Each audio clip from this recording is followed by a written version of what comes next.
Hi everyone, Heather Steves here, and today I want to share with you a new fun project, making some ATC artist trading cards. So I started out by cutting my cards at 2.5 by 3.5 out of some watercolor paper. Then I grabbed this strip of Vicki Boutin Foundations paper to cut out some butterflies with my die cut machine. It's important to remember when you're using foundation paper and dies that you need to run them through your machine 2 or 3 times to get them to cut all the way through. So I wanted to create my own background paper. So I had this set of watercolors that I got in some like craft grab bag thing. I'd swatched them quite a while ago, so I know what colors each are because some of them are really different than what they look like. And I'm just going to start with some blues. I've sprayed my watercolor paper with some water, and I'm just randomly kind of adding colors here. So I don't have a lot of experience with watercolors, so I'm really just experimenting with this.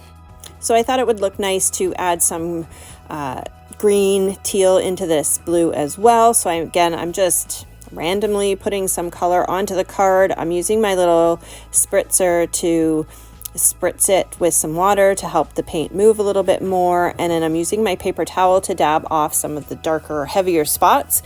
And I'm just going back and forth with the different colors and adding it as I go just to see what look I'm achieving and what I like. So you'll notice with this that I'm actually using a water brush. I don't typically use these when I'm doing watercolors. I usually use just a regular brush and a little cup of water, but I thought I'd give it a try, and it actually works quite nice. It's pretty simple to use them, and it gives you a little bit of control on adding your water as you're painting. So now I'm just drying this off with my heat tool because I want to make sure that I like the look, and if not, then once it's dry I'm able to add some layers to it, because as you know, if it's still wet then it will mix and blend rather than layering on top.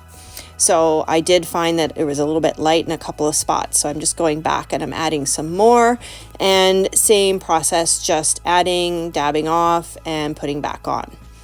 So now I'm just doing the back of the card, and I thought I'd try out like an ombre look. So I took the green and I started at the one end, and now I'm taking that blue and I'm starting at the opposite end and just looking to see if I can blend them together. So this was really an experiment just to see what it looked like, and it actually turned out okay. I didn't play around with it too much. I basically just put that on there and then just dried it off and let it go like that. So I really wanted to keep the butterflies white, but I didn't want them just to be plain white. So I ended up grabbing some Stickles, the moon dust paste, and I'm just adding that to the butterfly. So I'm just dabbing it on. It's a little bit of a process, which I just kind of skipped ahead there, but it takes a little bit of time just to make sure you get it on there. And then just make sure you clean your brush off really well, because that's very sticky and all that glitter gets stuck in the brush. So I used a very old brush that I wasn't too worried about, and just cleaning up the mess so that I don't get it all over everything. So my next step, I thought I would use one of these stencils. They are from the Elizabeth Craft Summer Journal Special of a couple of years ago.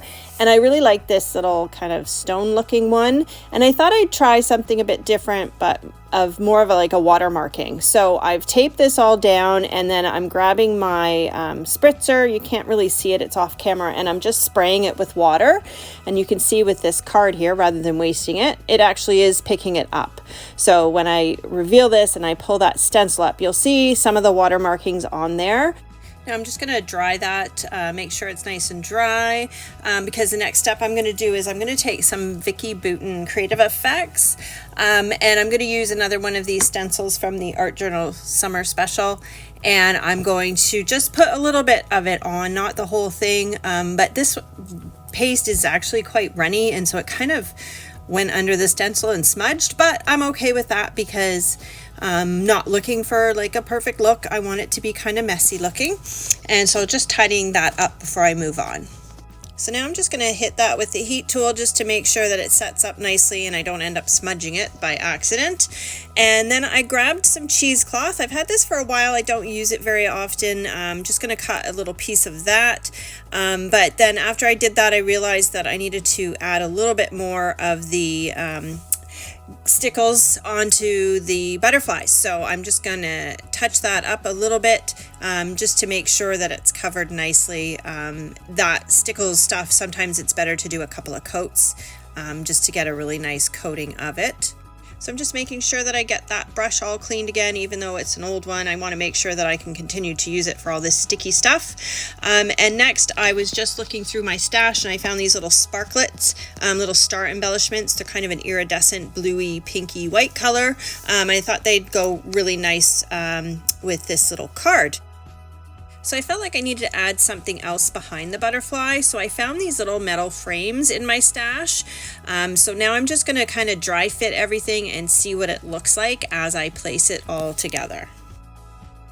So I'm pretty happy with that. So I'm going to start to attach everything. And because the cheesecloth is so thin, I just thought I would put the adhesive onto the metal frame, but then I realized that, what am I thinking? There's no way that that dries clear. Liquid glue is going to adhere to the metal very well. So anyway, it did in a couple of spots kind of catch onto the cheesecloth, but I'm just going in and I'm adding, it's called liquid glass. It's very much, I think, like glossy accents, and it just really holds pretty much anything. So I'm using my liquid adhesive, my dries clear, just to attach those butterflies. And I'm only really attaching them at the one end there because I want the wings to stick up a bit. To attach the stars, I'm grabbing my Zots and I'm just placing them on the back of those, but I'm using my little pokey tool here, which you can't really see because it's kind of off screen, because the Zots are a little bit bigger than the stars, so I'm just using that to poke it back so that it doesn't hang over the stars, and then those will really adhere quite well with that to the card and the metal. In some places I put it on the metal. Once those stars are all attached, I felt like I was still missing something. So I grabbed these little pin clips that I had in my stash, and I thought it might work for like the body of the butterfly, but it looked really odd because it was going vertical, the same as the frame edge. So instead I tucked it in around the wings there at the top, and I was much happier with that. Then I had a couple other little things in my stash that I tried, and I settled on this lovely little metal heart with the word love engraved in it, and then I had removed the star that was in the spot underneath it, and I put a new star just up there on top of it. I just rolled the end of this little pin clip into a Zot, and then I tucked it in there, and then that completes my card, other than I will have to add my information on the back once I get my ATC stamp. Thank you very much for watching. I hope you enjoyed this video. Please have yourself a wonderful day.